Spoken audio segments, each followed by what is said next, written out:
सहनाववतु सहनौ भुनक्तु सह वीर्यं करवावहै तेजस्विनावधीतमस्तु मा विद्विषावहै।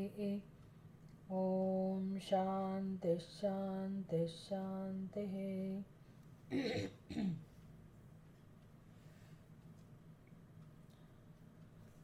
ॐ सदाशिवसमारम्भां शङ्कराचार्यमध्यमाम् अस्मदाचार्यपर्यन्तां वन्दे गुरुपरम्पराम्। ॐ वाङ्मे मनसि प्रतिष्ठिता मनो मे वाचि प्रतिष्ठितम् आविराविर्म एधि वेदस्य मआणिस्तः श्रुतं मे मा प्रहासीः अनेनाधीतेन अहोरात्रान् सन्दधामि ऋतं वदिष्यामि सत्यं वदिष्यामि तन्मामवतु तद्वक्तारमवतु अवतु माम् अवतु वक्तारम्। ॐ शान्तिः शान्तिः शान्तिः। અનુભૂતિ પ્રકાશ 10મો અધ્યાય મૈત્રાયણી ઉપનિષદનું જેમાં વિવરણ છે. તો બૃહદ્રથ રાજા અને શાકલ્ય મુનિ બંને વચ્ચેના સંવાદો છે. શાકલ્ય મુનિ ગુરુજીના સ્થાને છે અને બૃહદ્રથ રાજા પોતે જિજ્ઞાસુ છે, શિષ્ય છે, મુમુક્ષુ છે અને શિષ્યના સ્થાને છે. જ્યારે એને કહેવામાં આવ્યું કે તમે બ્રહ્મવિદ્યાની અપેક્ષા ના રાખો, બ્રહ્મવિદ્યાની માગણી કરવા કરતાં તમે કોઈક વિશેષ પ્રકારની કામનાઓ જીવનમાં તમારી હોય તો તમે એને પસંદ કરો, એનું વરદાન માગો, એવું જ્યારે કહેવામાં આવ્યું ત્યારે બૃહદ્રથ રાજા પોતે પોતાના જીવનમાં એણે જે પરિપક્વતા પ્રાપ્ત કરેલી છે એનું વર્ણન કરી રહ્યા છે. હવે એ તો આ ગ્રંથની પદ્ધતિ છે કે આ પ્રકારે શિક્ષણ આપવું સંવાદોના માધ્યમથી. એટલે બૃહદ્રથ રાજા કે પછી એના જેવા અનેક જિજ્ઞાસુઓ, મુમુક્ષુઓ પોતાનું કલ્યાણ જેમણે કરી લીધું, એ તો મુક્ત થઈ ગયા, એટલે એમનું કામ તો પતી ગયું. પણ એ કામ કેવી રીતે પત્યું એ આપણને માર્ગદર્શન મળે છે અહીંયાથી.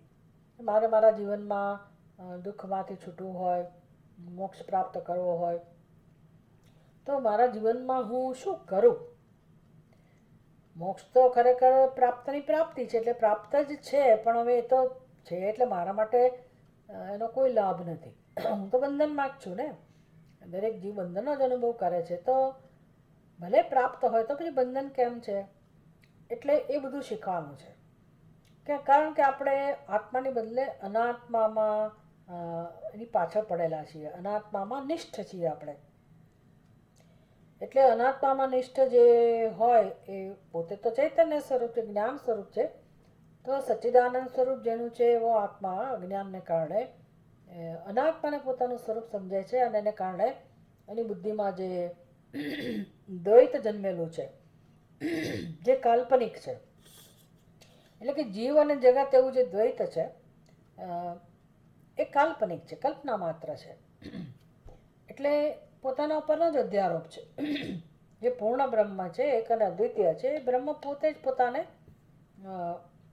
શરીર સમજે છે અને માટે પોતાની અલ્પતા એણે પોતાની બુદ્ધિમાં કલ્પેલી છે, જેને જીવત્વ કહેવાય. આ જે કલ્પના છે એ આપણે સમજવાનું છે કે મારી બુદ્ધિમાં જે ખ્યાલ છે મારા વિશેનો કે હું આ શરીર છું, કે હું જીવ છું, અને પછી જે પણ મારા માટેના ખ્યાલ છે એ બધું જ ખરેખર જોવા જાવ તો વિચાર કરીએ તો સમજાશે કે આ બધી આપણી પોતાની કલ્પના છે. એટલે કે આપણે પોતે પોતાના સ્વરૂપ ઉપર અધ્યારોપ કરેલો છે. એટલે શાસ્ત્ર આપણું ધ્યાન દોરે છે કે જુઓ આવો અધ્યારોપ ક્યારે થાય, ભાઈ દોરડાને કોઈ સર્પ ક્યારે સમજી લે, ભ્રમ તો બરાબર છે, પણ ભ્રમ થવાનું કારણ શું? તો કે દોરડું ન દેખાવું. સ્પષ્ટ રીતે આપણને દોરડું ના દેખાય, એટલે કે દોરડાની યથાર્થ જે સમજ છે એ ન હોય, તો ત્યાં ભ્રમની સંભાવના છે. પછી ભ્રમ કોઈ પણ પ્રકારનો હોય. બધાને દોરડાની જગ્યાએ સર્પ દેખાવું જરૂર નથી. કોઈકને ફૂલની માળા દેખાય, કોઈને પાણીની ધારા દેખાય, જાત જાતનું. પણ એ બધું જ ભ્રમ છે. એ સમજાય તો પછી એમાંથી જન્મેલો અનર્થ છે દૂર થાય. એમ આપણી બુદ્ધિમાં જે હું જીવ છું, એ શાસ્ત્ર જ્યારે કહે છે કે આ ભ્રમ છે, ત્યારે પછી આપણે એ દિશામાં કામ કરીએ છીએ. બાકી તો બધા એવું જ માને છે કે અમારું સત્ય છે. કોઈ એવું જાણતું નથી કે ભ્રમ છે. આપણે વળી સત્સંગ કરતાં શીખ્યા એટલે ચલો થોડું થોડું આપણને સમજાય છે કે ભાઈ હા, વાત તો સાચી છે, બુદ્ધિમાં કંઈક ખોટા ખ્યાલ તો છે જ આપણા વિશેના. ભ્રમ તો સેવાઈ જ રહ્યો છે, અને બધાની બુદ્ધિમાં ભ્રમ છે, સર્વત્ર છે. એટલે એનો અર્થ એવો નહીં કે જે બધું બધા અનુભવે છે, જાણે છે, બધું સત્ય છે, એવું તો છે નહીં. અને બધો અનર્થનું મૂળ ત્યાં સુધી કે જન્મ મૃત્યુનો અનુભવનું કારણ પણ કોણ છે? તો કે આ બુદ્ધિમાં રહેલો ભ્રમ. તો ભ્રમનું કારણ દૂર કરવું જોઈએ. ભાઈ ભ્રમ તો થયો, કેમ થયો એનો કોઈ જવાબ નથી. માયા એવું કહે છે શાસ્ત્ર. અવિદ્યા કહો કે માયા કહો, એમાંથી ભ્રમ જન્મેલો છે. તો હવે મારે એ ભ્રમમાંથી જે મને સંસાર પ્રાપ્ત થયો છે, અનર્થ પ્રાપ્ત થયો છે, એમાંથી મારે મુક્ત થવું હોય તો એક જ ઉપાય છે કે હું એ ભ્રમ જેમાંથી જન્મ્યો છે, અજ્ઞાનને દૂર કરું અને મારું સ્વરૂપ જેવું છે હું જાણું. તો શાસ્ત્ર પ્રમાણ છે પોતાના સ્વરૂપને જાણવા માટેનું. એટલે શાસ્ત્ર શું કરે? પહેલાં આપણને ભ્રમ સમજાવે કે જો આ બધો ભ્રમ છે, એને કારણે પછી જીવત્વનો ભ્રમ છે, એટલે આપણી અંદર સંસ્કાર કેવા છે, બુદ્ધિમાં સમજ, અને આપણા અંતઃકરણમાં કેવા પ્રકારના સંસ્કાર છે. તો કે એ ભ્રમને કારણે આત્માને આપણે ભોગતા કહીએ છીએ. પોતાના સ્વરૂપને આપણે ભોગતા સમજીએ છીએ. અને ભોગતા એટલે શું? તો કે જેને સુખ ભોગવવું છે, જેને સુખની જરૂરિયાત છે. તો મારી સુખની જરૂરિયાત માટે હું ક્યાં નજર નાખું? તો કે જગતમાં. એટલે જગતના વિષયો મારા માટે ભોગ્ય પદાર્થ છે, અને અનાદિકાળથી આવો વ્યવહાર ચાલે છે. એટલે એ ભોગના સંસ્કાર છે, કર્મના સંસ્કાર છે, અને કામનાઓ જન્મે એટલે માણસ એક જ કામ કરે, કામનાની પૂર્તિ. જે વિષયોની કામના જન્મી હોય એ વિષયોને આપણે ગમે તેમ કરીને પ્રાપ્ત કરીએ અને ભોગવીએ, અને એવું માનીએ કે હા, મારી કામના પૂરી થઈ અને માટે મને સુખનો અનુભવ છે. તો બસ આવું ચક્ર ચાલે છે અનાદિકાળથી. થાય છે શું કે અનેક વખત એકના એક ભોગ, અનેક વખત અને અનેક પ્રકારના ભોગ પણ અનેક વખત ભોગવ્યા છતાં આપણી કામનાઓની પૂર્તિ નથી થતી. એટલે એક પછી એક બધી કામનાઓ જન્મ્યા જ કરે છે, એનો અંત જ નથી આવતો. અને એને કારણે આપણે નવા નવા જન્મ લીધા જ કરવા પડે છે. પછી તો હું જેવું જીવન જીવી હોઉં, જે પ્રકારના મારા કર્મો હોય, એને અનુરૂપ મને શરીર પ્રાપ્ત થાય. અને આમ જીવ બિચારો આ સૃષ્ટિમાં જન્મ મૃત્યુને પામે છે. એને કહે આયારામ ગયારામ. એટલે આપણા બધાનું નામ શું છે શાસ્ત્રની દૃષ્ટિએ? આયારામ અને ગયારામ. એટલે સૃષ્ટિમાં નહોતા અને આવ્યા, પછી ગયા, પાછા આવ્યા, પાછા. એટલે પાછા આવવાનું કારણ શું? તો કે એનું કામ કરીને ગયા નથી. કેમ કામ કરીને ગયા નથી? તો કે ખબર જ નથી કે શું કામ કરવાનું છે.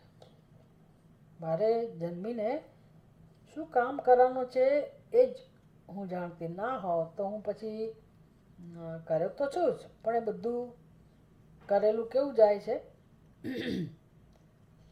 તો કે મારી મૂળભૂત ઈચ્છા જે છે એ તો પૂરી થતી નથી. મારું જે કામ થવું જોઈએ તો થતું નથી. ઉપરથી હું બંધનને પ્રાપ્ત થઉં છું. આ બધી બહુ જ મહત્ત્વની સમજ છે.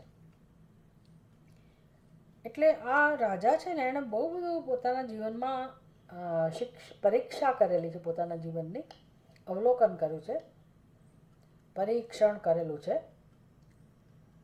તો જે માણસ પોતાના જીવનની પરીક્ષા કરે એ જ ખરેખર પરિપક્વ બને. આપણે સ્વીકારી લીધું છે કે હવે ભાઈ અમુક ઉંમરથી એટલે દાંત ઘસાઈ જ જાય ને, આંખો ઘસાઈ જ જાય ને, બધી જ્ઞાનેન્દ્રિયો ઘસાઈ જ જાય ને, વૃદ્ધત્વ આવે જ ને, એટલે બસ પછી હવે આપણે ઈચ્છીએ તો ભોગ ના ભોગવી શકીએ. અને અંદર ઈચ્છાઓ તો બહુ છે એટલે અધૂરપ છે, ઉણપની લાગણી છે, દુઃખનો અનુભવ છે, નિરાશા છે, પણ કરીએ શું?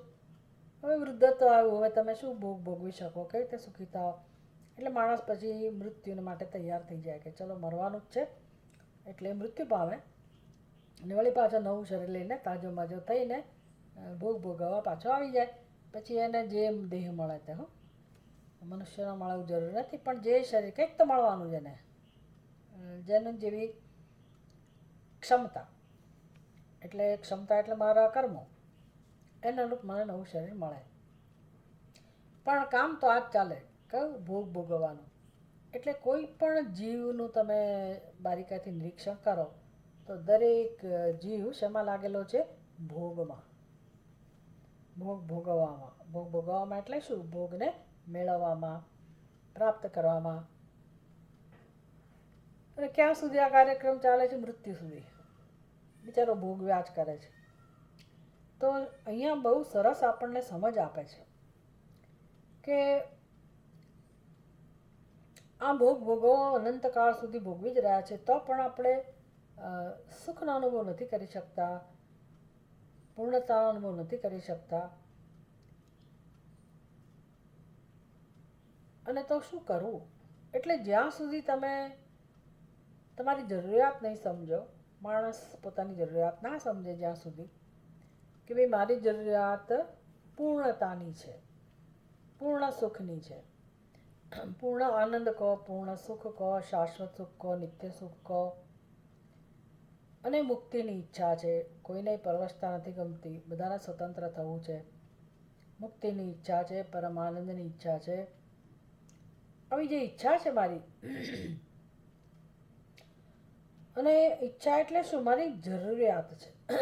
શાંતિનો અનુભવ એ મારી જરૂરિયાત છે, સંતોષનો અનુભવ એ મારી જરૂરિયાત છે. તો મારે એ જરૂરિયાત પહેલાં પૂરી કરવાની હોય ને મારા જીવનમાં, પહેલું કામ આ કરવાનું હોય. એટલે આપણને નવાઈ લાગે કે ભાઈ બધા કરે જ છે ને, કોણ નથી કરતો? આ જગતમાં બધા જીવો પોતાની જરૂરિયાત પૂરી કરવા જ કર્મ કરે છે ને, પોતાની ઈચ્છાની પૂર્તિ માટે જ કરે. તો કે એને ખરી જરૂરિયાતની ખબર નથી. એટલે આપણે ચર્ચા કરી કે ભાઈ ખરી જરૂરિયાત જીવની કઈ છે? તો કે પૂર્ણતાની, પૂર્ણ સુખના અનુભવની, નિત્ય સુખના અનુભવની. પછી તમે એને શાંતિ શબ્દ વાપરો એના માટે, કે સ્વતંત્રતા શબ્દ વાપરો, કે પ્રેમ શબ્દ વાપરો, તો આ દરેક જીવની મુખ્ય જરૂરિયાત છે. તો મુખ્ય જરૂરિયાત પૂરી કરવાની છે આ જન્મની અંદર, એ સ્પષ્ટ હોય તો પછી આપણે બુદ્ધિપૂર્વક જીવન જીવતા શીખીએ. તો બૃહદ રાજા બુદ્ધિપૂર્વક જીવન જીવી રહ્યા છે અને આપણને માર્ગદર્શન આપી રહ્યા છે કે જુઓ ભાઈ, મેં તો આટલા ભોગ ભોગવ્યા, પણ પછી મને જણાયું કે હું કઈ સ્થિતિમાં છું. એણે ઘણી બધી પરીક્ષા તો કરી જ હશે કે ભાઈ અનંતકાળ સુધી આ અનંત કામનાઓની પૂર્તિ કરવા છતાંય, ભોગ ભોગવા છતાંય જીવનમાં સુખ આવતું નથી. તો સાચો રસ્તો કયો છે સુખ મેળવવાનો? એટલે હું જે કરી રહ્યો છું એ તો યોગ્ય રસ્તો નથી, જેમાં કોઈ મને ફાયદો તો નથી જ થતો, ઉપરથી નુકસાન થઈ રહ્યું, દુઃખ વધે છે. આવું બધું એ સમજી શક્યો. આનું નામ પરિપક્વતા. સ્વામી દયાનંદજી મહારાજ હંમેશા કહે કે જ્યાં સુધી માણસ પરિપક્વ ના બને ત્યાં સુધી એના જીવનમાં સુખની અપેક્ષા ના રાખી શકાય. એટલે જીવન પરિપક્વ બનવા માટે છે. આપણે બધું ભોગવીએ છીએ અને ઘણું મહેનત કરીએ છીએ, પણ પરિપક્વ નથી બનતા. કારણ કે મારે પરિપક્વ બનવાનું છે, મારે સાચી સમજ પ્રાપ્ત કરવાની છે, અને ઘણું બધું જીવનમાં શીખીને મારે આંતરિક રીતે આગળ વધવાનું છે, એવી ખબર જ નથી. એટલે જીવન જીવાઈ જાય છે, બસ યાંત્રિક રીતે જીવન પૂરું થઈ જાય છે. તો કેટલું સરસ ચિંતન અમણે કરેલું હશે બૃહદ રાજાએ કે એ મુનિને કહી રહ્યા છે કે હે મુનિ, તમે મને ભોગની માગણી કરવાનું કહો છો, પણ ભોગ ભોગવતા ભોગવતા અહીં સુધી પહોંચ્યા અને ખરેખર આ ભોગ એટલે શું અને કોણ ભોગવી રહ્યું છે? ખરેખર કોઈ ભોગતા છે? ખરેખર કોઈ ભોગ છે ખરો? આ બધું એને ચિંતન કરેલું છે. એટલે એ જાણે છે કે બુદ્ધિમાં જે આ ભોગતા છે એ પોતાના ઉપરનો અધ્યારોપ છે. ભોગતા કોણ હોય? તો કે જ્યાં ખરેખર ઉણપ હોય, જ્યાં ખરેખર કોઈ વસ્તુની જરૂરિયાત હોય, અધૂરપ હોય, તો એ માણસ ભોગતા કહી શકાય. જ્યારે સત્ય તો એવું છે કે આ સૃષ્ટિમાં એક જ સત્ય છે અને એ છે પૂર્ણ બ્રહ્મ પરમાત્મા. એને સચ્ચિદાનંદ કહો, સત્યમ જ્ઞાનમ અનંતમ કહો, જે જ્ઞાન સ્વરૂપ છે, ચૈતન્ય સ્વરૂપ છે, તો એ આત્મા તો સર્વત્ર છે, દરેકનું સત્ય છે અને તો પૂર્ણ છે. તો એ તો ભોગતા બની જ ના શકે અને એક અને અદ્વિતીય છે. તો એમાં બે વિભાગ કેવી રીતે હોઈ શકે, ભોગતા અને ભોગ્ય? એટલે આ ભોગતૃત્વ જે છે એ અધ્યારોપ છે. આપણે એ છેલ્લે સમજવાનું છે. અત્યારે તો ભોગને સમજી રહ્યા છે, ભોગને, ભોગતાને, ભોગના સાધનને, એ બધા દોષો જે છે ને જીવનમાં, જેના વિશે કોઈ વિચાર કરતું નથી. ખરેખર એ વિચાર કરીએ તો જ આપણને આપણી ભૂલ સમજાય એવું છે. એટલે આપણને વિચાર કરતા શીખવાડે છે. તો રાજા કહી રહ્યા છે કે હું કેવી રીતે ભોગની માગણી કરી શકું? એટલે પહેલાં એણે સ્થૂળ શરીરના ભોગનું દર્શન કરાયું. સ્થૂળ શરીરે અધિષ્ઠાન છે ભોગનું, ભોગ્ય પદાર્થ સમજી લો, અને ભોગતા, ભોગતા અને ભોગ્ય એનું જે સાધન, ભોગનું સાધન, ભોગતા અને ભોગનું સાધન, કરણ જેને કહેવાય. એક અધિકરણ છે, બીજું સાધન છે. તો એ કોણ છે? તો કે સ્થૂળ શરીર અને સૂક્ષ્મ શરીર. તો આ બંનેમાં જે દોષ રહેલા છે એ સમજાવ્યા કે જેનાથી ભોગ ભોગવાઈ રહ્યા છે.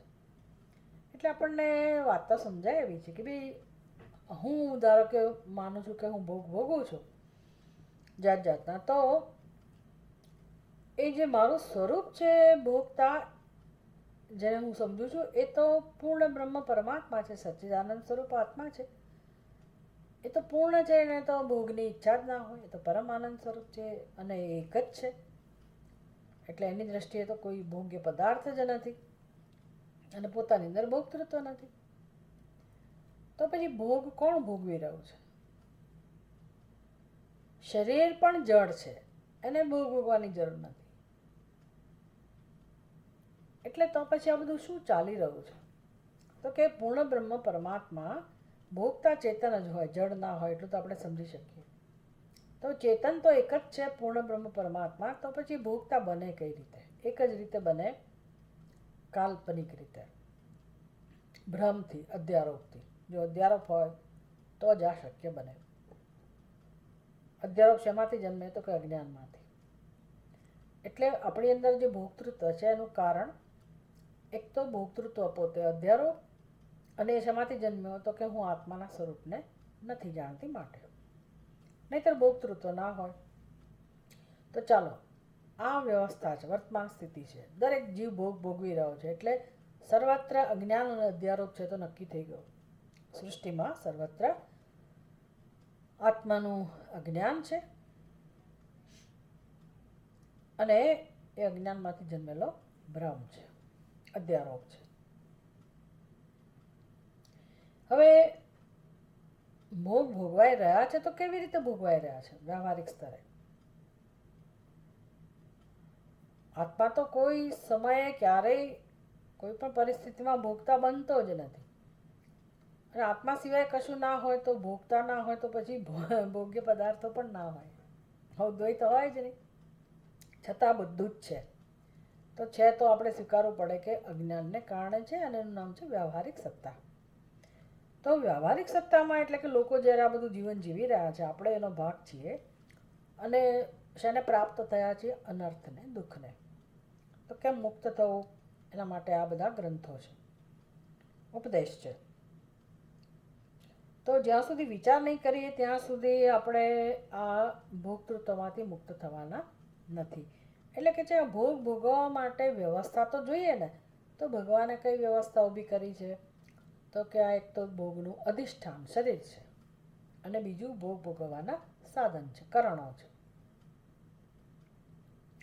એટલે એક સ્થૂળ શરીર છે, બીજું સૂક્ષ્મ શરીર છે. તો સ્થૂળ શરીરના દોષ તો એમણે પહેલાં કહી દીધા કે કેવી રીતે આ શરીરમાં જે બધું ભરેલું છે, તો એવા શરીરને હું આત્મા કહું છું, અથવા તો એવા શરીરમાં રહીને હું ભોગ ભોગવું છું. એટલે હું કેવી જગ્યાએ રહેલો છું એ એને કહું કે ગંદકીથી ભરેલા અખાડાની અંદર જાણે કે હું ફસાયેલો હોઉં અને હું ભોગવવાની ઈચ્છા રાખું છું. તો આમ જોવા જાવ તો એની વાત તો સાચી જ છે. એટલે એ ચેતન સ્વરૂપ આત્મા પોતે શરીરને હું કહીને અને શરીરમાં રહીને ભોગ ભોગવે છે. પણ કેવી રીતે ભોગ ભોગવે છે? શરીરની મદદથી, ઇન્દ્રિયોની મદદથી, કરણની મદદથી. તો એ કરણો જ્યાં છે એ સૂક્ષ્મ શરીર, જ્ઞાનેન્દ્રિયો, કર્મેન્દ્રિય, પ્રાણ, મન, બુદ્ધિ, આ સૂક્ષ્મ શરીર ના હોય તો આપણે ભોગ ના ભોગવી શકીએ. એટલે ભોગ ભોગવવા માટે આપણને ભગવાને જે કરણો આપેલા છે એ કરણોની મદદથી ભોગ ભોગવાઈ રહ્યા છે. તો એ કરણો એટલે સૂક્ષ્મ શરીર.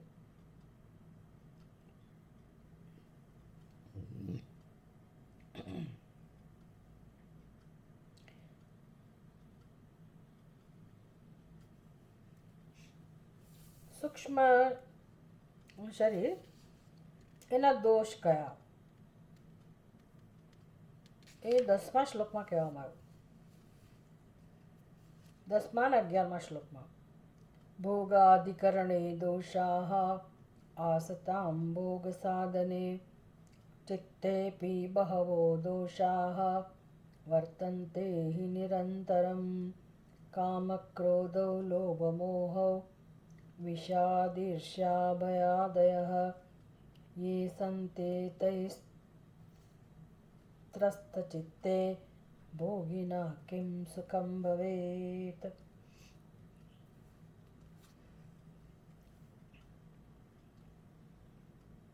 કહે છે કે ભોગ અધિકરણે દોષાઃ આસતામ.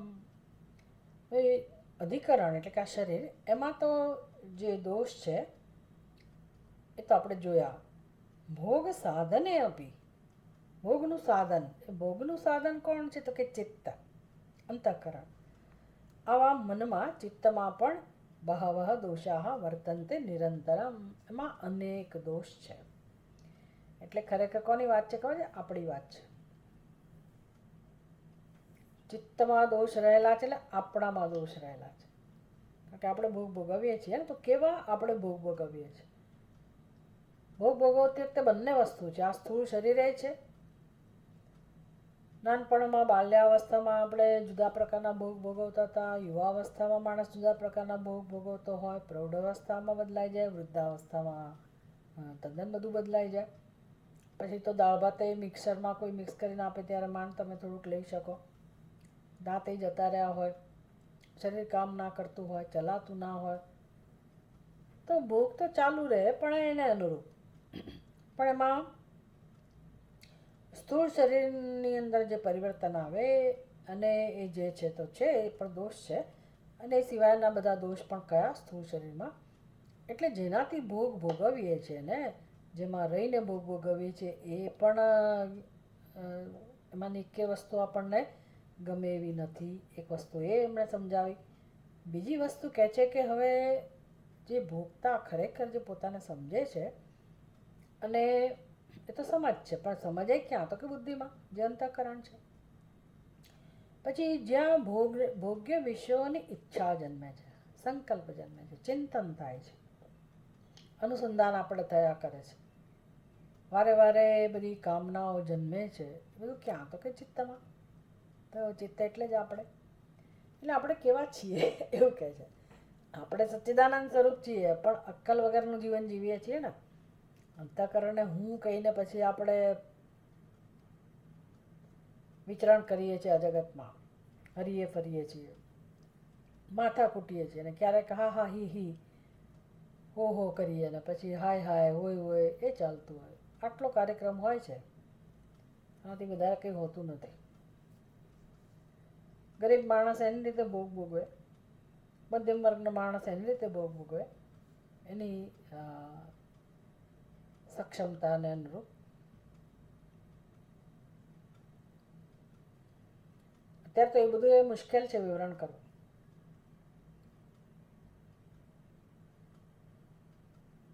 કોણ ગરીબ છે ને કોણ કઈ રીતે એ બધું સમજી શકાય એવું જ નથી. કોઈ મનથી ગરીબ છે, કોઈ ધનથી ગરીબ છે, કોઈ મનથી પૈસાદાર છે, કોઈ ધનથી પૈસાદાર છે, કોઈની પાસે ઘણા બધો પૈસો છે તો એ ભોગ એટલી માત્રામાં નથી ભોગવતો, અને પેલો ગરીબ છે તો એના ભોગનું આપણને આશ્ચર્ય થાય. ઓનલાઈન અમે આ વસ્તુ મેળવી લીધી, પેલી વસ્તુ મેળવી લીધી, એટલે ઓનલાઈન છોકરી શોધી લીધી. મને તે મારા બાજુમાં કામ કરવા આવે છે બેન કહે છે કે મારા દીકરાએ ઓનલાઈન છોકરી શોધી લીધી. આવું મળતું એટલે એને બિચારાને બોલતા ના આવડે, પણ એમને ખબર છે કે કેમ બધું મેળવવું, એટલી તો ખબર છે એને. એટલે એ લોકો પોતાના ઘણા બધા મોજ શોખ આવી રીતે પૂરા કરતા હોય છે, વસ્તુઓ મેળવી લેતા હોય જે આપણને ખબર ના હોય, એને બધી ખબર હોય. તો સર્વત્ર આ કામ તો થઈ જ રહ્યું છે, ભોગ ભોગવવાનો. કોઈ પણ વર્ગનો મનુષ્ય કેમ ના હોય, ક્યાંયનો પણ કેમ ના હોય, એમના જીવનમાં આ પ્રવૃત્તિ સતત થઈ રહી છે.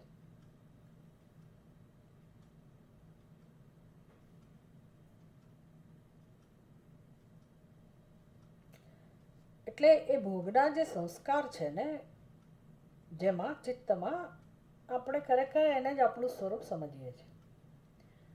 તો હવે એ ચિત્તમાં જે સંસ્કારો છે એનું વર્ણન કરે છે. ભોગને કારણે અને અનાદિકાળથી અજ્ઞાનને કારણે જે રીતે આપણે જીવન જીવતા આવ્યા છીએ.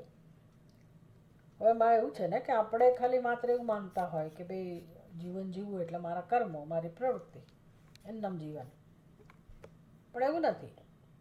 આપણે કર્મ કરીએ છીએ પણ જન્મથી મૃત્યુ સુધી આપણે ભોગ પણ બનીએ છીએ, પરિસ્થિતિનો, અજ્ઞાનનો, કર્મના ફળને ભોગવવાનો વારો આવે. એટલે જન્મથી મૃત્યુ સુધી આપણે પ્રારબ્ધનો ભોગ પણ બનીએ છીએ ને. તો એ બધું જે સુખ દુઃખ હોય, મોટે ભાગે દુઃખ જ હોય, સુખ તો શું હોય, પણ એ બધું દુઃખ અંદર જમા થયેલું જ હોય ચિત્તમાં, એટલે એના સંસ્કારો હોય. પછી અજ્ઞાનને કારણે જે સંસ્કારો જન્મતા હોય, જે લાગણીઓ જન્મતી હોય, જેને આપણે પોષતા હોઈએ, તો એના સંસ્કારો પણ ચિત્તમાં હોય. તો આવા આપણે યાદ રાખવાનું છે, આવા આપણે જેના ચિત્તમાં આવા દુઃખ ઉત્પન્ન કરનારા, દુઃખનો અનુભવ કરનારા સંસ્કારો સતત છે. આ બધું માયામય છે ને, એટલે આપણને બહુ જલ્દી સમજાય નહીં. ભાઈ એમાં વિષયની કામના કરવી એમાં શું ખોટું છે, ઈચ્છા પૂરી કરવી એમાં શું ખોટું છે. અમે હોટલમાં જઈને સરસ મજાની ખાણીપીણીનો આનંદ માણીએ, વોટ ઇઝ રોંગ? ખોટું શું છે એમાં? એ ફરવા જઈએ, આ કરીએ, તે કરીએ. એટલે તો પછી શું શાસ્ત્રને નથી ગમતું આપણે આવું જીવનમાં આનંદ લઈએ છીએ?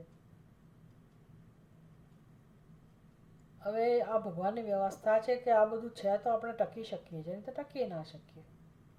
માણસના જીવનમાં થોડો ઘણો પણ આવો સુખનો અનુભવ ના હોય તો માણસ ટકી જ ના શકે. તો પછી શ્રુતિને શું કામ વિરોધ છે આ બધાનો? એટલે બહુ જ આપણે ધ્યાનથી શીખવું પડે એવું છે કે શ્રુતિને કોઈ વિરોધ હોય જ નહીં. શ્રુતિને શું કામ વિરોધ હોય કે કોઈ માણસ પોતાના જીવનમાં પ્રવૃત્તિ કરીને સુખી થતો હોય તો શ્રુતિને શું કામ વિરોધ હોય? આ તો મોક્ષ પ્રાપ્તિ કરાવનારા ગ્રંથ છે ને, એટલે જ્યાં સત્યનું દર્શન કરાવવું એ એક જ પ્રયોજન હોય ગ્રંથનું. વિચારો દ્વારા વિચાર કરીને આપણને વસ્તુ જેવી છે એવી સમજાવવી, એ એકમાત્ર પ્રયોજન ગ્રંથનું હોય. એટલે આ બધું આપણા જીવનમાં ચાલે છે, પણ સમજ નથી. સમજ છે, પણ કેવી સમજ છે? તો કે છે મને સુખની જરૂરિયાત છે, સુખની જરૂરિયાતવાળા આપણે છીએ, એક આ સમજ છે. અને જગતમાંથી સુખ મળે છે, ક્યાંકથી મળે છે, ક્યારેક તો મળે જ છે. મેળવતા આવડવું જોઈએ, મેળવવાની તમારી અંદર ક્ષમતા હોવી જોઈએ. આ બધું આપણે સમજીએ છીએ અને જીવન જીવાય છે.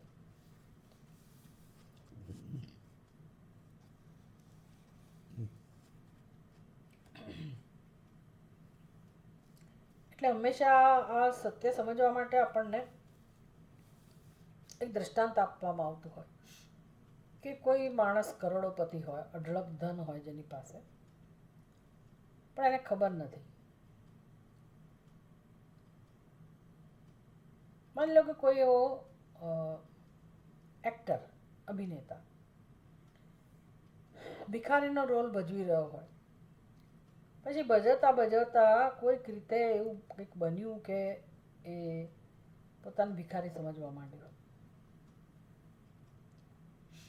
હવે એની પાસે અઢળક પૈસો છે, પણ પેલી એક્ટિંગ કરતા કરતા એની મનમાં ઘૂસી ગયો કે હું ભિખારી છું.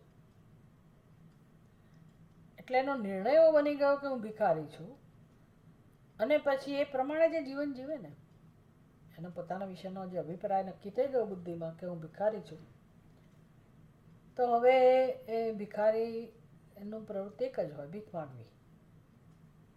ઘણી વાર તો ભિખારી ખાધેલો પીધેલો હોય અને કશી જરૂરત હોય ભીખ માંગ્યા કરતા હોય. ઘણા લોકો એવી રીતે પૈસા ભેગા કર્યા કરતા હોય. ઘણા લોકો પૈસાદાર હોય, પણ માનસિક રીતે કંઈક વિચિત્ર બધી વસ્તુઓ એના મગજમાં હોય, વિકૃતિ આવી ગઈ હોય, કે બીજાનું એટેન્શન માગતા હોય કે જો તમે મારા પર દયા કરો, હું કેવો ગરીબ છું, કેવી મારી હાલત છે, અને કોઈ મારું ધ્યાન નથી રાખતું, તો એ લોકો પૈસા માગતા હોય. આશ્ચર્ય થાય આપણને. એ માગે. સમજવાનું શું છે આ દ્રષ્ટાંતમાંથી કે કોણ પૈસા માગી રહ્યું છે. ધારો કે ભિખારીને કંઈક કંઈક મળ્યું, કોઈકે પૈસા આપ્યા, કોઈકે 100 રૂપિયાની નોટ આપી, કોઈએ 500 રૂપિયાની નોટ આપી, કોઈકે સારી વસ્તુ લાવીને આપી, સારી ઘડિયાળ આપી, તો વોટ ઇઝ રોંગ? આપણને તેમાં ખોટું શું છે? વિચારો. એના નસીબમાં ક્યાંથી હોય, એને કોઈકે આપ્યું ને એન્જોય કરતો હોય, તો what is wrong in that? આપણને એવો પ્રશ્ન થાય ને. હવે જો ખરેખર ભિખારી હોય તો અને એને આવું સુખ મળતું હોય તો કોઈ જ ખોટું નથી. ખરેખર ભિખારી હોય અને કોઈક એને મદદ કરતું હોય અને બિચારો કોઈક રીતે ખુશ થતો હોય તો એમાં કંઈ ખોટું નથી. પણ એને ભીખ માંગવાની જરૂર જ ના હોય. ઉપરથી બીજાને આપી શકે એવી સ્થિતિમાં હોય, અને છતાંય જો એને એ ભીખ માગી રહ્યો હોય તો ખોટું થઈ રહ્યું છે કે નહીં? કારણ કે ક્યાં સુધી લોકો એને બધી વસ્તુઓ આપે, ક્યાં સુધી ખુશ કરે, એટલે એની ખુશીનો આધાર કોણ બની ગયું? ખુશી કોના પર આશ્રિત છે? લોકોના વ્યવહાર ઉપર. તો લોકોનો વ્યવહાર તો એક સરખો ના હોય. આ બધું તો પછીનું ચિંતન છે, ગૌણ છે. મુખ્ય વસ્તુ જ એ છે કે ભીખ માગવી કોઈને ગમે જ નહીં ખરેખર. તો ત્યાંથી જ એને દુઃખી છે. મારે માગવી પડી ભીખ, હું ભિખારી છું, એ ખ્યાલ જ દુઃખ આપનારો છે. પછી કોણ મને કેટલું આપે છે બધી ગૌણ વસ્તુઓ છે. ભિખારી હોય તો વાંધો નહીં, પણ પોતે ધનવાન છે ને એવું માને છે કે હું ભિખારી છું, એની દુઃખની શરૂઆત થઈ ગઈ. તો આપણે બરાબર એ સ્થિતિમાં જ છીએ, એ સમજવાનું છે. જ્યારે સમજાય ત્યારે, જે જન્મમાં સમજાય ત્યારે. પણ આપણી સ્થિતિ એ ભિખારી જેવી જ છે. એટલે આપણે સુખની ભીખ માગીએ છીએ, આપણે પૈસાની ભીખ ના માગીએ. અમારી જેવા માગે, અમારી જેવા એના પર જ જીવતા હોય, દક્ષિણા ઉપર જ જીવતા હોય. સાધુઓ ભિક્ષા ઉપર જીવતા હોય, દક્ષિણા ઉપર જીવતા હોય, એ માગી શકે. પણ કોઈ બધા જ મનુષ્યો ભીખ માગી રહ્યા છે, કહેવાનું એ છે. માણસ માત્ર ભીખ માગી રહ્યો છે. શેની? સુખની. પૈસાની ભીખ કોઈક જ માગતા હોય, પણ મનુષ્ય સુખની ભિક્ષા માગે છે. એટલે કોઈક મને માન આપે તો મને ગમે. દરેક માણસ માનને ઈચ્છે છે, કોઈ અપમાન નથી ઈચ્છતો.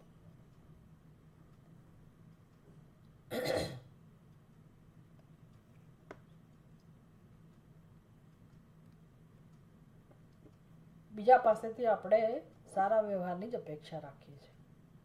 એટલે બીજા મને સુખ આપે, મારું ધ્યાન રાખે, મારી નોંધ લે, મારી કદર કરે. બાળપણથી જ શરૂ થઈ જાય. બાળકને થોડુંક આવડે એટલે એને એ બતાવવું હોય કે જો મને હવે આવડી ગયું, મને ભૂસકો મારતા આવડી ગયો, મને ચાલતા આવડી ગયું, મને આમ કરતા આવડી ગયું. અને એ તમારે એને એપ્રિશિએટ કરવાનું. આ વ્યવહારમાં તો આવું જ હોય.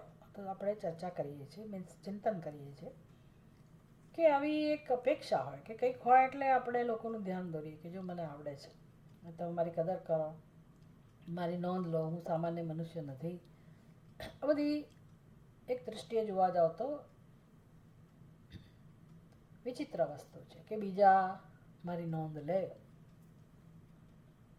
મારી કદર કરે એટલે હું અજ્ઞાની નથી, હું નબળો નથી કે નબળી નથી.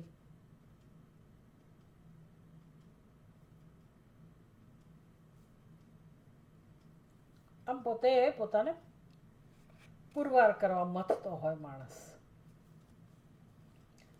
આ જ બધી મૂળભૂત સમસ્યા છે મનુષ્યના જીવનમાં, દરેકની અંદર. આ બધું ભીખ માગવા બરાબર જ છે. એટલે તો જ મને શાંતિ મળે જો મારી કોઈ વાહ વાહ કરે, મારો સ્વીકાર થાય, મારું એપ્રિસિએશન કરે, માન સન્માન મળે, બીજા સ્વીકાર કરે.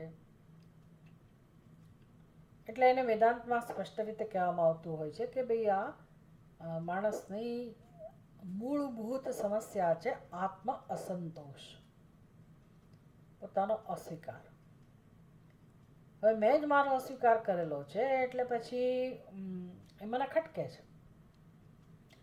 એટલે લોકો મારો સ્વીકાર કરે તો મને મારો સ્વીકાર થયો લાગે. એટલે માણસ બિચારો બહાર સારો દેખાવાનો પ્રયાસ કરે, પ્રૂવ કરવાનો પ્રયાસ કરે, મરી જાય બિચારો સિદ્ધ કરવામાં કે હું કંઈક છું. બસ આનું નામ સંસાર. આટલો જ સંસાર છે જીવનમાં. પણ એ નહીં જાણવાને કારણે આ બધું તમારા વ્યવહારમાં પ્રગટ થાય છે ને, માણસના વ્યવહારમાં પ્રગટ થાય છે. પછી ગૃહસ્થ જીવનમાં, દાંપત્ય જીવનમાં, અહીંયા ત્યાં સર્વત્ર બધું બહાર આવે.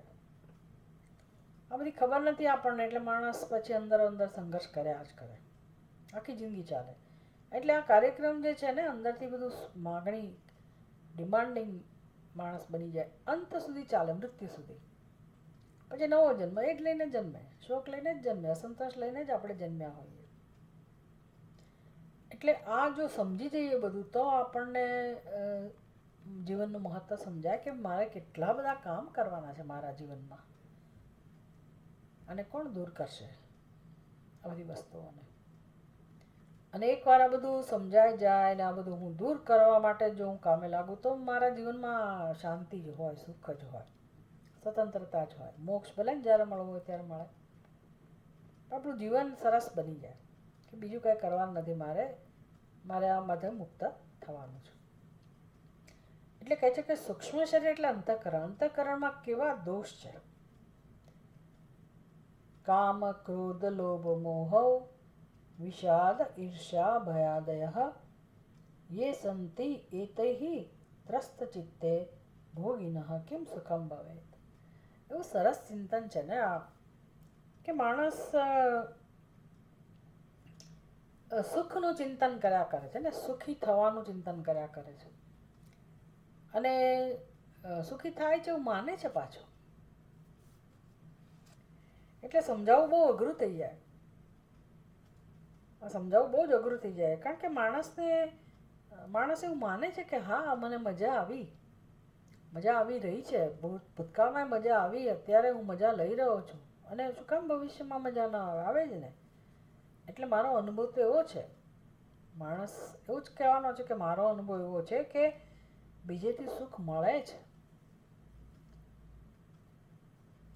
તમે કોઈ સારી સિરિયલ જોતા હો ટીવીમાં, મોબાઈલમાં, વોટેવર, કંઈ સારું ખાતા પીતા હો, તો બધામાંથી આનંદ તો મળે છે ને. કેમ એવું કહી શકાય કે બીજેથી સુખ નથી મળતું?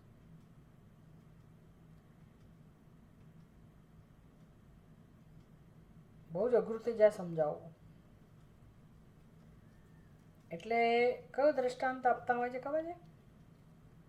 કૂતરું, એના હાથમાં ધારો કે એક હાડકું આવી ગયું હોય, કૂતરાનું ભોજન છે, એને એક હાડકું મળી ગયું, એટલે બહુ હોશેથી એ દોડતું દોડતું પકડીને જઈ રહ્યું હોય, પછી એક જગ્યાએ બેસી જાય અને પછી એ ચૂસવાનો પ્રયત્ન કરે. હવે હાડકું એવું હોય કે સાવ સૂકું હોય, અંદર ક્યાંય કોઈ જગ્યાએ માંસ ચોંટ્યું નથી, અંદર રુધિર નથી ચોંટેલું, કંઈ એને મળી શકે રસ એવું કે અંદર છે નહીં, સૂકું જ હાડકું છે. પણ એ કૂતરાઓને બહુ ગમે એટલે એ હાડકું લઈને દોડે, મળી ગયું હોય તો, અને પછી એક જગ્યાએ બેસે અને પછી શું કરે? ચૂસ્યા કરે, આમથી આમ એના મોઢામાં એ ફેરવ્યા કરે.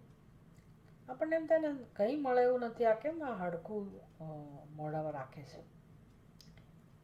તો કૂતરું માણસ હોય તો આપણને જવાબ આપે કે ભાઈ તમને શું ખબર પડે, મને મળે જ છે ને રસ. જેમ આપણે કહીએ ને કે અમને આ બધામાંથી આનંદ મળે જ છે ને, એમ કૂતરે કહી શકે કે ભાઈ તમને શું ખબર પડે, અમને હાડકામાંથી રસ મળે છે. તો આપણે એ પાસે બુદ્ધિ છે તો આપણે વિચારી શકીએ કે હાડકામાંથી રસ મળવાની સંભાવના જ નથી ને, એને ક્યાંથી રસ મળે છે? ક્યાંથી રસ મળતો હશે? એ હાડકું ઘસાય છે, કૂતરાના મોઢામાં એ હાડકું સતત ઘસાય છે, એટલે એના પેઢા છોલાય છે. એ પેઢા છોલાય એટલે એમાંથી લોહી જરતું હોય અને એનો એ સ્વાદ માણે છે. ચોક્કસ એ સ્વાદ માણી રહ્યું છે, પણ કોનો? હાડકાનો કે પોતાનો? એટલે આપણા જીવનમાં નાના મોટા જે કંઈ સુખનો અનુભવ થાય છે ને, એમાં આપણે એવું માનીએ છીએ કે મને ત્યાંથી સુખ મળ્યું, કશુંક કરવાથી, કશુંક પ્રાપ્ત કરવાથી, કશુંક ભોગવવાથી. પણ એ સુખનો અનુભવ જે છે ને, એ તો અંદરથી વૃત્તિ જન્મે છે, અને એ પ્રક્રિયા આપણે સમજવી પડે કે કેમ મને અમુક વખતે સુખનો અનુભવ થાય છે. હા, પેલું બધું નિમિત્ત બને, પણ એ સિવાય બીજી અનેક વસ્તુઓ નિમિત્ત બનતી હોય છે, જે સૂક્ષ્મ સ્તરે હોય છે, જેને આપણે જાણતા નથી હોતા. એટલે અમુક વસ્તુનો સ્વાદ, પણ એ વસ્તુનો સ્વાદ સુખ નથી આપતો. તમને જે વસ્તુ સ્વાદિષ્ટ લાગતી હોય મને ના લાગતી હોય, મને જે સ્વાદિષ્ટ લાગતી હોય તમને સ્વાદિષ્ટ ના લાગતી હોય, તો પછી એ વસ્તુમાંથી સ્વાદ મળે છે એને ગમે છે એવું કઈ રીતે કહી શકાય? એટલે આવું તો આપણે ચિંતન કરતાં શીખવું પડે. આપણને વેદાંત શાસ્ત્ર કે પછી આવા ઉપદેશમાંથી એવી પ્રેરણા નથી લેવાની, અથવા એ લોકો એવું નથી કહી રહ્યા કે તમારે કશું ખાવા પીવાનું નહીં, કે તમારે મોજશોખ નહીં કરવા, એવો સંદેશ નથી. હા, તમે વિચક્ષણ હો અને ઘણી બધી વસ્તુઓ સમજી શકતા હો તો તમારી વૃત્તિ એવી બની જાય કે ભાઈ હા, મને આ સાદગીથી વાંધો નથી, સાદી સીધી વસ્તુઓ, સાત્વિક વસ્તુઓ જે અનેક રીતે ઉપયોગી છે, તો મને એનો આનંદ લેવાનો વાંધો નથી. માણસ એ રીતે વૈરાગ્યવાળો બની શકે, પરિવર્તન આવે એના જીવનમાં, એ બની શકે. પણ શાસ્ત્ર તો આપણને માત્ર સમજ આવે છે, સાચી વસ્તુ સમજતા કરે છે,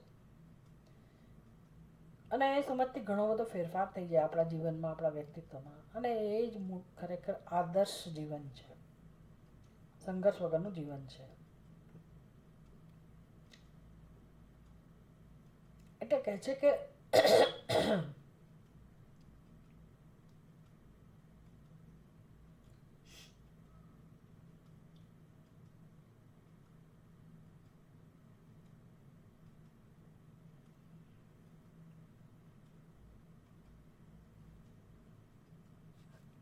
આ ગ્રંથની અંદર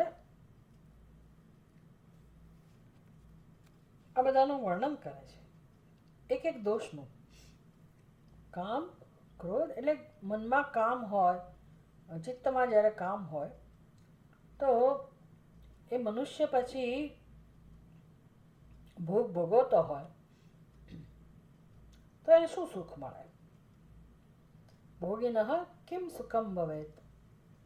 એ ભોગીને સુખ કેવી રીતે પ્રાપ્ત થાય? જો એના ચિત્તમાં એનું ચિત્ત ત્રસ્ત હોય, એવા ત્રસ્ત ચિત્તથી એ જગતના કોઈ પણ વિષયોને એ ભોગવી રહ્યો હોય તો એને કેવી રીતે સુખ મળે? બહારથી આપણે ગમે તેટલી મીઠાઈ ને આપણા ભાણામાં બધું પીરસ્યું હોય, સ્વાદિષ્ટ વ્યંજન, આપણે ખાઈએ ખરા કદાચ, પણ અંદર આપણે એટલા દુઃખી હોઈએ, અપમાનિત અનુભવ કરતા હોઈએ પોતાને, બહુ બધી ચિંતા હોય, અથવા કોઈ ખોટા ખરાબ સમાચાર મળ્યા હોય, કોઈનું એવું આપણે સાંભળ્યું હોય અંદરથી દુઃખી થઈ ગયા હોઈએ, તો એવું ચિત્ત જ્યારે હોય ત્યારે આપણે કઈ વસ્તુને માણી શકીએ? બધાને અનુભવ છે, આપણને કોઈ વસ્તુ માનવી ના ગમે. સારું સારું ભોજન કરવાનું ના ગમે, ભોજન કરવું જ પડે એટલે કરી લઈએ, પણ જે આમ સુખની લાલસાથી બધું આપણે કરવા જતા હોઈએ, કરતા હોઈએ, એ શક્ય હોતું નથી એ સંજોગોમાં. તો કહે છે કે આ તો બધું હંમેશા હોય જ છે, આપણું ધ્યાન નથી, ચિત્તમાં આ બધી વસ્તુઓ હોય જ છે.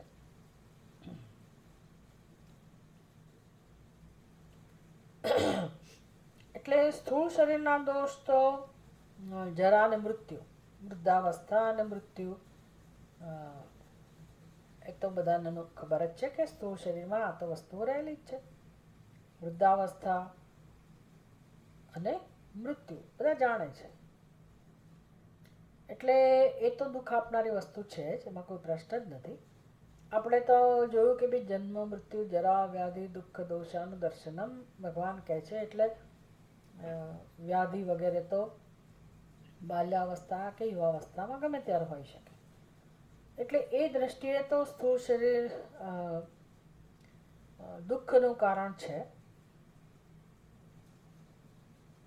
દોષવાળું છે. પણ એ વૃદ્ધાવસ્થાની ચિંતા આપણા મનમાં હોય,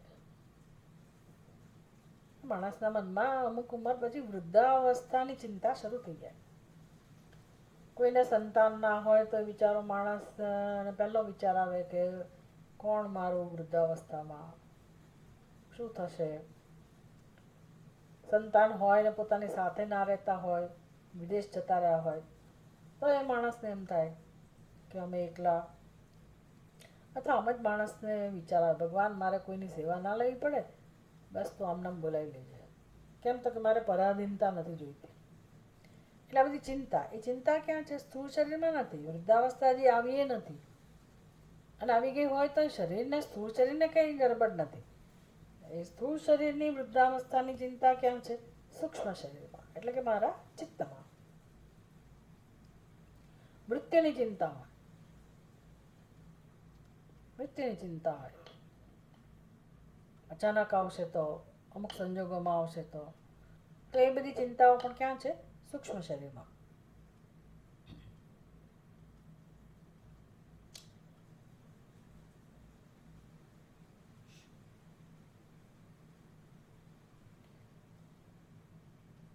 એટલે કહે છે કે ભાઈ આપણા મનમાં કામનાઓ જન્મે ને આપણું આપણે ડિસ્ટર્બ થઈ ગયા હોય, વિક્ષિપ્ત હોય જેનું ચિત્ત, વિક્ષિપ્ત એટલે લાલસા જેના મનમાં હોય કે ક્યારે મળશે, ક્યારે મળશે, મળી જાય તો સારું. ઘણા લોકો, મોટાભાગના લોકો કહે તો ચાલે, અત્યારે હું જે સ્થિતિમાં છું ને એનાથી મને સંતોષ નથી. ભગવાન બસ થોડાક પૈસા મળી જાય એટલી જ વાર, ભગવાને આપ્યા પછી કે ના ના હવે એનાથી થોડાક વધારે મળી જાય તો બહુ સારું. મને જોબ બરાબર છે પણ એનાથી પ્રમોશન મળે તો સારું, મળ્યું, હજી એનાથી વધારે, આમ લાલસાઓ વધતી જ જાય દરેક ક્ષેત્રમાં. સ્વાભાવિક છે આ બધી વસ્તુઓ. તો એનાથી તો ચિત્ત વિક્ષિપ્ત છે જ, એટલે સંતોષ તો નથી જ, તો માણસ એટલો આનંદ નથી લઈ શકતો. એટલે કહે છે કે ભાઈ આ પહેલી જે સ્થૂળ શરીરની જે વાત કરીને એની ચિંતા અને આ બધી ચિંતા અનેક ગણી આપણા અંતઃકરણમાં હોય છે. એટલે જ્યારે લાલસા જન્મે ત્યારે જે આપણે ડિસ્ટર્બ હોય, માણસ અંદરથી અસંતોષનો અનુભવ કરતો હોય, એના કરતાં અનેક ગણું દુઃખ શેમાં છે? તો કે સૂક્ષ્મ શરીરમાં.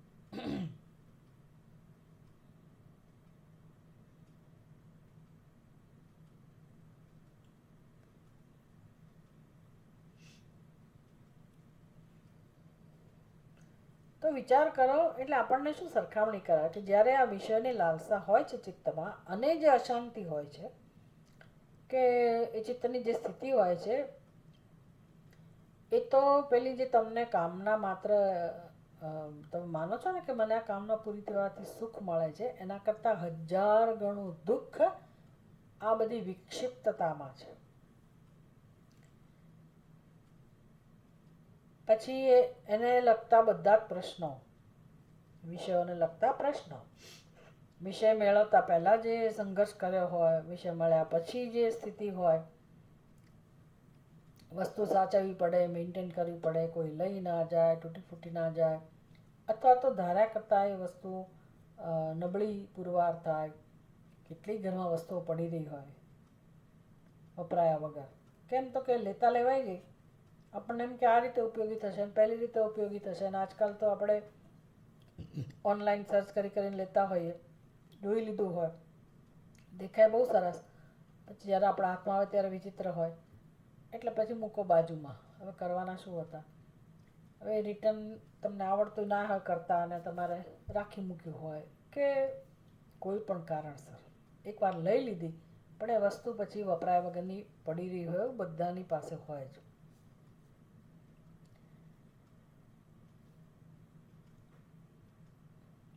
એટલે મને કેટલું સુખ મળે છે. આપણને શીખવાડે છે કે તમે વિચાર કરો જીવનમાં કે તમે જ્યારે ખરેખર વસ્તુને મેળવો છો કામનાની પૂર્તિ, ત્યારે તમને સુખ કેટલું મળે છે. એ જે સુખ મળે છે ને, એ તો જરાક અમસ્તું છે, પણ એ આખી પ્રોસિજર એ વિષયને પ્રાપ્ત કરવામાં, કામનાની પૂર્તિ માટે જે તમે પ્રયત્ન કર્યો અને વસ્તુ આવી ગઈ, અને પછી જે તમારી, એટલે પહેલાં વસ્તુ મેળવતા પહેલાં, વસ્તુ મળી ત્યારે, અને પછી એ ત્રણેય અવસ્થામાં તમારા ચિત્તમાં જે પ્રકારનો વિક્ષેપ છે, અસંતોષ છે, દુઃખ છે, ચિંતા છે, આસક્તિ છે, એ 1000 ગણી છે. કોના કરતાં? જે વિષય આપણે પહેલો માણીએ છીએ એમાં જે સુખ મળે છે ને, એ સુખ તો આટલું કમસ્તું જ છે. એનાથી વિરુદ્ધ અનેક પ્રકારનું દુઃખ ચિત્તમાં રહેલું હોય છે.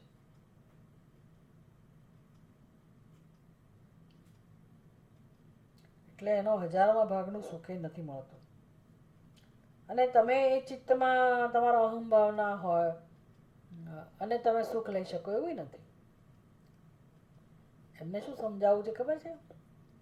પહેલાં સ્થૂળ શરીરની વાત કરી કે આપણે જે સવારથી સાંજ સુધી એવું માનીએ છીએ કે હા, આજે તો મેં આ ખાધું, આજે આ પીધું, આજે અહીંયા ગયા, આજે ત્યાં ગયા, આજે આ જોયું, આજે આ સાંભળ્યું, એમ જે માની લઈએ છીએ કે મેં આ કર્યું અથવા કરીશ, તો કહે છે કે એ કોણ આવું બધું માની રહ્યું છે? જે અત્યંત પવિત્ર છે, સચ્ચિદાનંદ સ્વરૂપ છે તે. એને આવું માનવાની કેમ જરૂર પડી કે હું આ બધું ભોગવું છું? તો કે શરીરને હું કહે છે, અને એ ભોગવવા માટે જ એણે શરીર ધારણ કરેલું છે. એટલે ક્યાં રહીને ભોગવી રહ્યો છે? તો કે જે ગંદકીથી ભરેલું શરીર છે એમાં. એટલે એમાં ફસાયેલો છે અને માને છે કે હું ભોગવું છું. એટલે એને બહુ વિસ્તારથી સમજાવ્યું કે ગંદકી ભરેલા ખાડામાં તમે માની લો કે પડી ગયા હો, અડધા ડૂબી ગયા હો, તો એ વખતે તમને રસગુલ્લા અને કોઈ આઈસ્ક્રીમ આપે કે સારું જોવાનું કે સાંભળવા, એવું કંઈ આનંદ તમે કરી શકો ખરા? ના કરી શકો. તો પછી કેમ કરે છે બધા? ભાઈ રાજા, તે પણ કેમ એવો ભોગ ભોગવે અત્યાર સુધી? તો એને કહ્યું કે જેમ દારૂડિયો નશો કરીને ગમે ત્યાં પડ્યો હોય, એને ભાન ના હોય, અને બાળક પણ મૂળ હોય એટલે ગમે તે વસ્તુ મોઢામાં નાખે, કચરોય નાખે. બસ આવી રીતે હું જ્ઞાન અવસ્થામાં મૂળતામાં રહીને અત્યાર સુધી ભોગ ભોગવતો હતો, પણ ખરેખર વસ્તુસ્થિતિ આવી છે એવું મને સમજાવ્યું. એટલે હવે મને ભોગ પ્રત્યે આકર્ષણ નથી. જગતના જે વિષયો છે, ભોગના વિષયો છે, એના પ્રત્યે આકર્ષણ નથી. સ્થૂળ શરીરને ધ્યાનમાં રાખીને કહો. હવે સૂક્ષ્મ શરીરને ધ્યાનમાં રાખીને કહે છે કે જ્યારે આપણે ભોગ ભોગવી રહ્યા હોઈએ છીએ, એટલે કે માણસ જ્યારે ભોગ ભોગવતો હોય છે, સ્થૂળ શરીરમાં તો હોય જ છે, પણ એનાથી વધારે નજીક કોણ છે? તો કે અંતઃકરણ. તો એ અંતઃકરણની સાથે આપણું તાદાત્મ્ય હોય છે. અંતઃકરણને આપણે હું કહીએ છીએ, અને અંતઃકરણમાં તાદાત્મ્ય ન હોય તો જીવનમાં ક્યાંય કોઈ પ્રકારનો ભોગ ભોગવી જ ના શકાય. સીધી વાત છે. એટલે સૌથી આત્માની નજીક છે એ અંતઃકરણ છે, અને એ અંતઃકરણ કેવા પ્રકારના દોષથી ભરેલું છે એ સમજાવી રહ્યા છે. તો કે હમણાં આવું છું, 5 મિનિટ ઊભી રહેજે. તો એ અંતઃકરણના જે દોષ છે ને, એ દોષમાં તાદાત્મ્ય છે, આપણો અહંભાવ છે, અને આપણે જગતના વિષયો ભોગવાની કલ્પના કરીએ છીએ અને માનીએ છીએ કે મને સુખ મળે છે. તો કે એ શક્ય જ નથી, કારણ કે ચિત્તમાં જ એવી બધી ગડબડ છે, એટલી અશાંતિ છે, વિક્ષેપ છે, જન્મોજન્મનું દુઃખ ભરેલું છે. તો એવા અંતઃકરણમાં અહંભાવ હોય અને તમે સુખ માણી શકો, એવું કઈ રીતે બને? એ શક્ય જ નથી. એટલે કે તમે માનતા હો કે મને સુખ મળ્યું, તો પણ એ 1000માં ભાગનું સુખ પણ નથી. એટલા બધા દોષ અંદર છે. એ વસ્તુ આપણને સમજાવી. હજી વધારે આપણે આવતીકાલે જોઈશું. ઓમ પૂર્ણમદ પૂર્ણમિદમ પૂર્ણાત પૂર્ણમુદચ્યતે પૂર્ણસ્ય પૂર્ણમાદાય પૂર્ણમેવાવશિષ્યતે. ઓમ શાંતિ શાંતિ શાંતિ. હરિ ઓમ. શ્રી ગુરુભ્યો નમઃ. હરિ ઓમ.